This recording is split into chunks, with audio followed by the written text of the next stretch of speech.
If you're trying to succeed as a songwriter, hiding your songs in a notebook under your mattress is not the way to do it. There's someone you should know.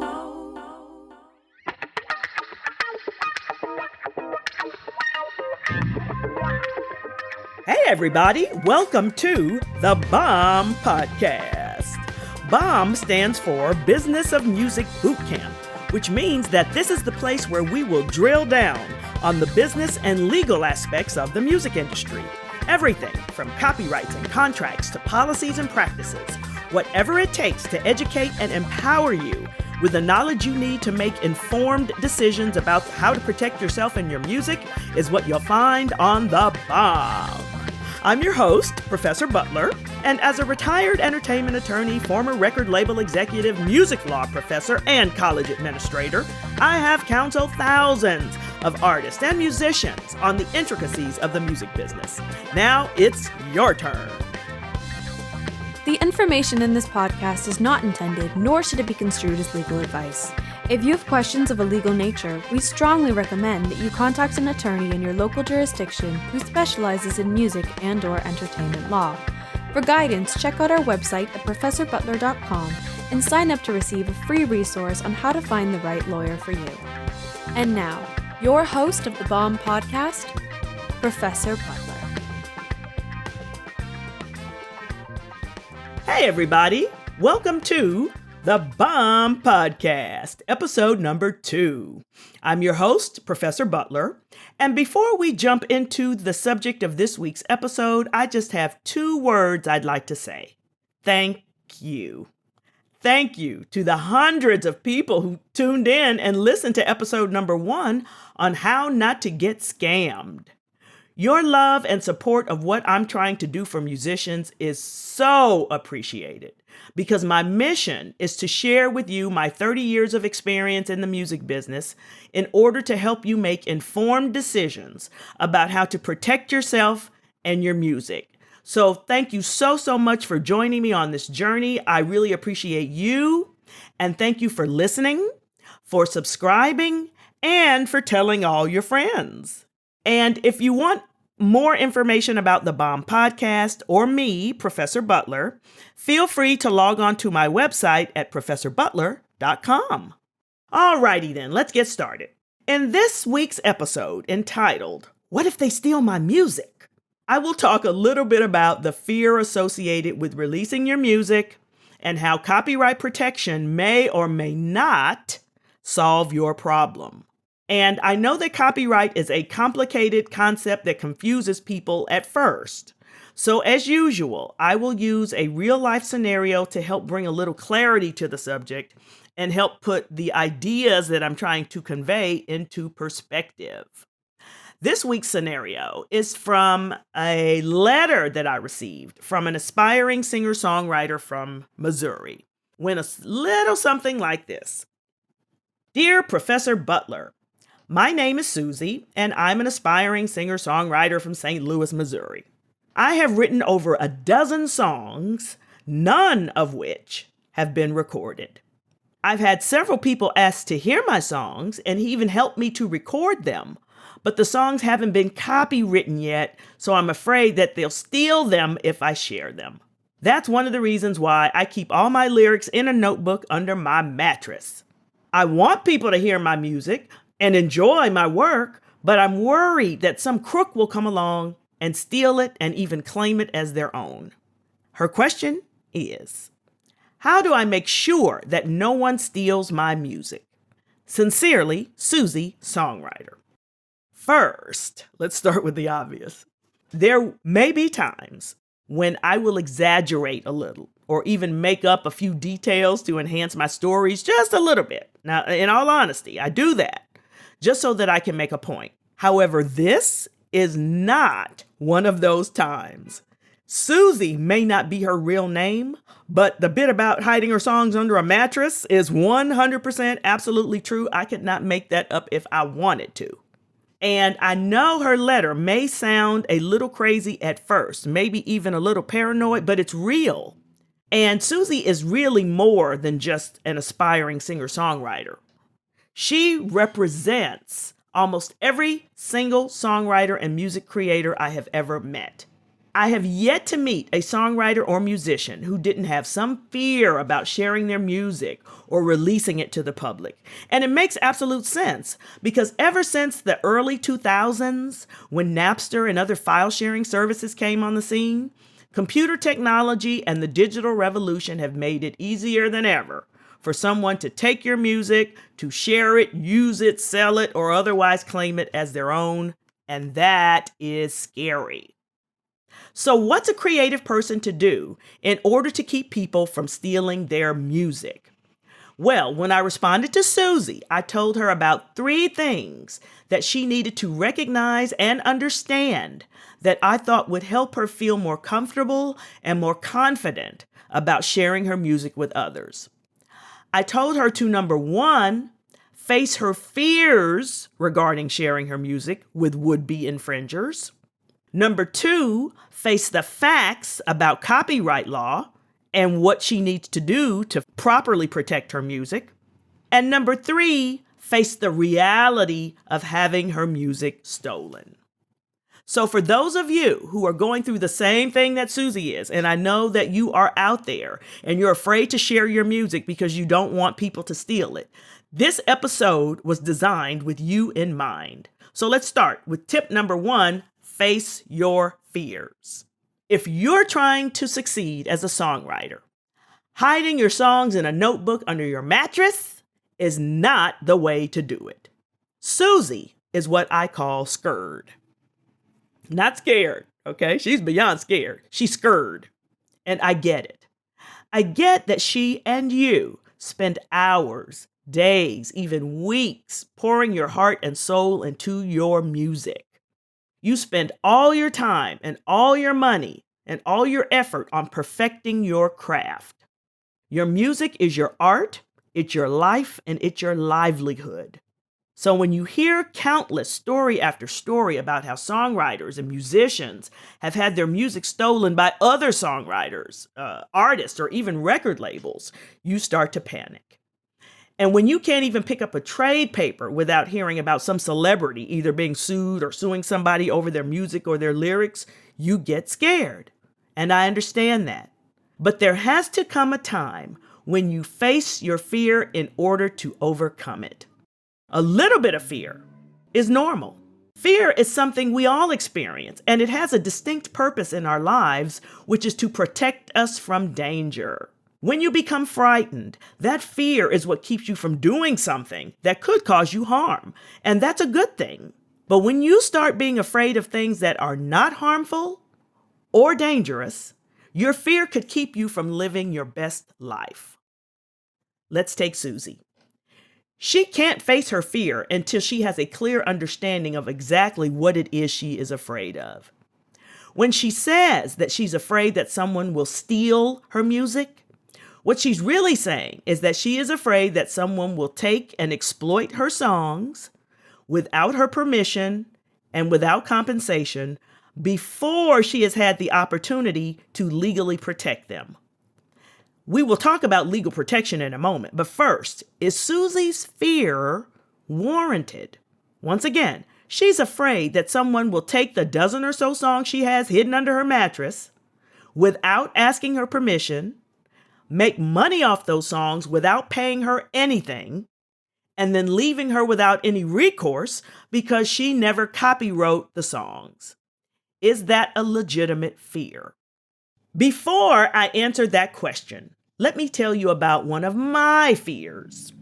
And this fear was more than just fear. It really bordered upon paranoia, kind of like where Susie is. But for years, I was always afraid that someone would break into my house. I lived in a house and I lived alone. And for the longest time, whenever I got home, the first thing I would do was to check and see if my brand new 32-inch color television set was still there. No one had ever broken into my house before, nor the house of anyone that I knew of. Yet I was still absolutely paranoid about it happening to me. Much of my fear, of course, stemmed from watching the news and watching TV and hearing about the numerous burglaries that were taking place in the neighborhood. Yet I had no information and no statistics as to how safe my own neighborhood actually was. You might say that my fear was a bit unreasonable in light of the fact that I lived in a nice area that was not plagued by crime. I lived in a secure, gated community with intercom-only access, and I always locked all my doors and all my windows before leaving the house. It was years, almost really decades later, while living in a different part of town, that I had my apartment broken into. I came home to a broken window screen and a set of footprints on my couch. They took all my jewelry, like my class rings from law school and high school even, my mother's wedding ring. But to my surprise, they did not take the TV. Now, it could have been that by this time, the 32-inch TV, which was a tube TV that weighed about 75 pounds, was too heavy. And it was obvious that they were only interested in small items that they could take to a pawn shop. But I was still a little insulted by the number of things they left behind, including my beloved TV set. So I share this story with you to make the point that before I had actually been robbed, my fear bordered upon paranoia. I had no basis other than what I'd seen on TV to be as nervous as I was all the time about somebody coming into my home uninvited.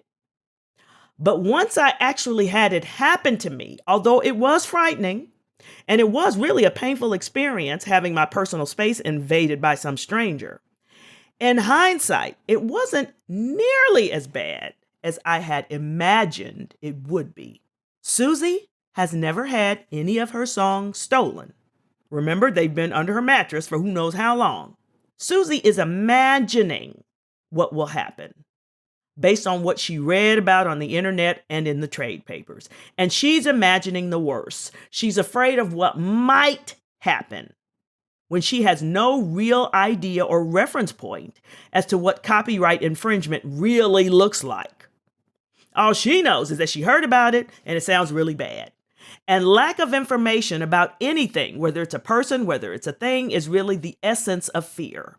That's why most fears of the unknown are really quite unreasonable, because you don't know enough about what you're dealing with to have enough information to have your fears make any sense. Susie believes that she has left herself open to theft by not copywriting, and I'm going to put that in quotes, copywriting her songs. Truth is, if she knew anything about copyright protection, she would not be so scared. Which brings me to tip number 2. I told Susie that she needed to face the facts, and that you can't face the facts until you identify what the facts are. So here are the facts. Copyright law is a federal statute that gives you the right to own what you create. It gives you the right to share and make money with your artistic works, in this case, your music, as well as to protect your interests just in case somebody steals it. Think of it like homeowners insurance. They can't keep you from getting into an accident, but they can help make you whole once you do. So how exactly does copyright protection work? Well, first of all, copyright protection in most countries, including the United States, is what we call automatic upon fixation. What that means is once you create an original expression, and it has to be original, it cannot be copied from another work. Once you put that expression in some sort of a tangible form or medium that we can see, touch, or feel, then you are automatically entitled to the protection of your country's copyright law. Now, this is the part I really need you to hone in on and to understand. Once you put that song or those lyrics onto a piece of paper, the moment they were written down, they were 100% automatically protected by copyright law. The songs became copywritten the minute you put them into a tangible form. Whether you wrote them down, recorded them, took a picture, videotaped yourself singing them, whatever it is you do, once you create an original fixed expression, copyright protection becomes automatic. and you are entitled to every protection there is under the law. You don't have to do anything else. Besides put it into a tangible form, you don't have to do anything. Registration is not, I repeat, not required to obtain a copyright. Therefore, Susie's problem is not whether her songs are protected by copyright, because they were automatically protected as soon as she wrote them down. Her issue is that she has not registered her already copywritten works with the Library of Congress's Copyright Office. And herein lies what I call the copyright conundrum. Even though you are automatically protected by copyright upon fixation of an original expression, you cannot fully enforce your rights against a would-be thief or infringer in court unless the songs are registered. And I know what you're thinking. What's the point of having the protection be automatic if you can't do anything to protect yourself unless the songs are registered? First, think of it this way. Even when you buy homeowners or car insurance, you still need to show proof of insurance when you seek to file an accident or a theft claim. Automatic protection is like the insurance, but the registration is like the proof. And in the case of copyright, you can't get into court without the proof.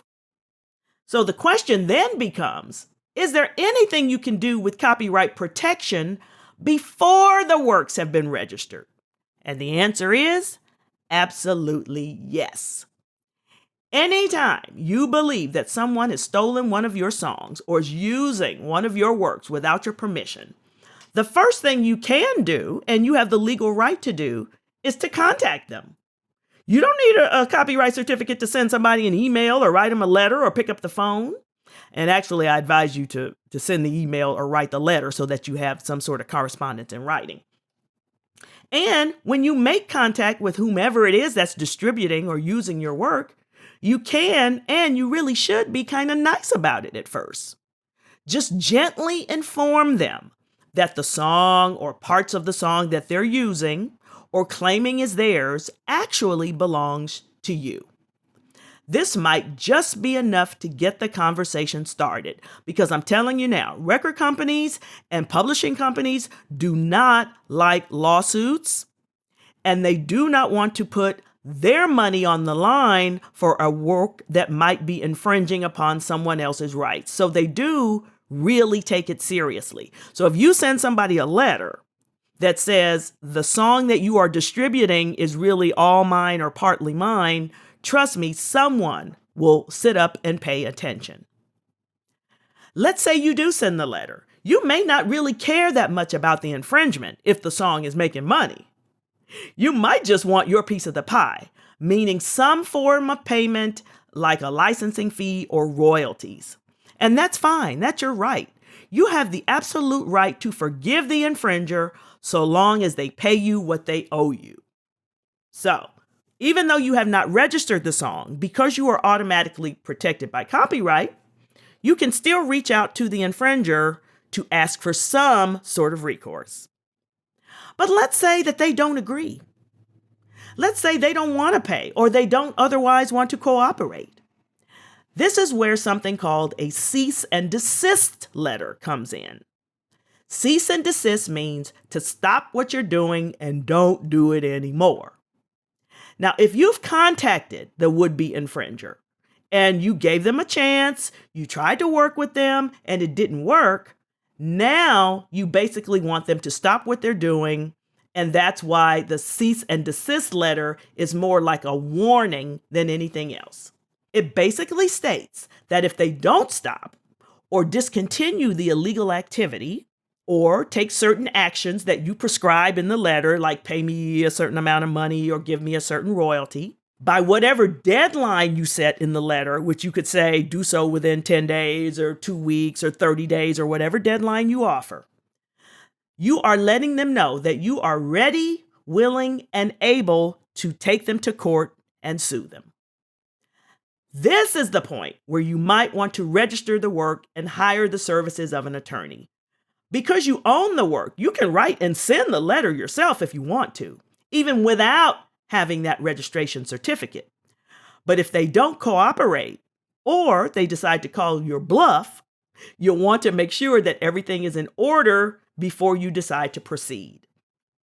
Plus, a letter that's sent by a lawyer has a lot more teeth to it, especially because the lawyer may not even write the letter for you unless you have your registration certificate ready to back up your claim. So, just like I explained to Susie, automatic protection will allow you to enforce your copyrights, but only up to a certain point. If your cease and desist letters don't work and you do decide to sue the infringer in court, you'll need to make sure that the work is registered before you're able to get into court. And although you can register your works at any time prior to going to court, you're better off doing so as soon as possible after the work is finished in order to receive the maximum benefits of the law.